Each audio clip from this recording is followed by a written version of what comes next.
Top quality और consistent performance के लिए सिर्फ सिल्वर पंप नाम याद रखना। ईरानी बंदरगाह धमाके में मौत का आंकड़ा बढ़ गया है। एक बड़ा हादसा होता है, लेकिन ये जो धमाका हुआ ये इतना ज्यादा था कि 40 लोगों की मौत अब तक हो चुकी है।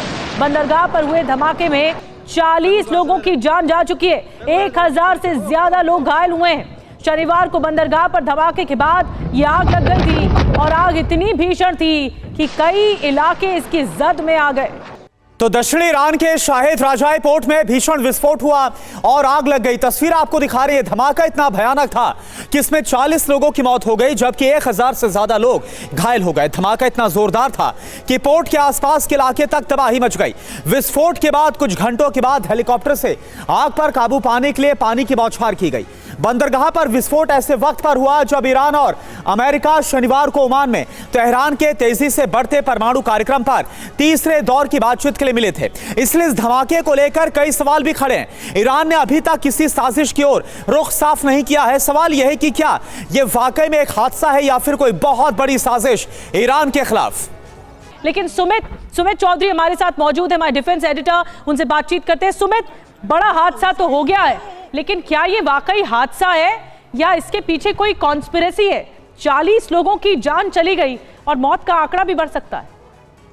देखिए बिल्कुल, क्योंकि अगर इतनी बड़ी आग इनिशिएट मतलब बड़ी है और खासतौर पे इतनी ज्यादा भयानक आग थी, तो आप मान के चलिए कि इस आग को एक्सप्लोजिव का सपोर्ट जरूर मिला होगा। इतनी बड़ी आग एक हादसा फिर एक्सीडेंट नहीं हो सकता। इसका मतलब जरूर वहां पर कुछ ऐसी चीजें होंगी जिसने इस आग को बढ़ाने में मदद की होगी। अब सबसे इंपॉर्टेंट बात है इसके पीछे की वजह भी आप जान लीजिए। दरअसल ईरान लगातार नए रूट्स को तैयार कर रहा था हिजबुल्लाह को आर्म्स एंड एम्युनिशन सप्लाई करने के लिए। इससे पहले लगातार जो आर्म्स एंड एम्युनिशन सप्लाई किए जाते थे हिजबुल्लाह को, वो वाया टर्की किए जाते थे। लेकिन उसके बाद लगातार ये कोशिश की जा रही थी कि अब ये आर्म्स एंड एम्युनिशन जो होंगे वो सप्लाई किए जाएंगे नए रूट से, क्योंकि इजराइल उनको टारगेट कर रहा है।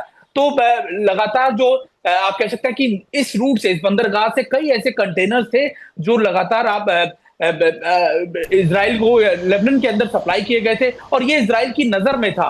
और उस समय भी 30 मार्च के आसपास 24 से ज्यादा कंटेनर एक्सप्लोजिव के इस बंदरगाह पे खड़े थे। तो माना यही जा रहा है कि इजराइल की तरफ से या तो कोई कॉवर्ट ऑपरेशन किया गया होगा या फिर कोई जरूर ऐसा अटैक किया गया होगा जिससे ये पूरा आप कह सकते हैं कि जखीरा था सप्लाई का, खासतौर पर एक्सप्लोजिव का, जो बैलिस्टिक मिसाइल्स में इस्तेमाल किया जाता है एक्सप्लोजिव, उसको तबाह किया गया है।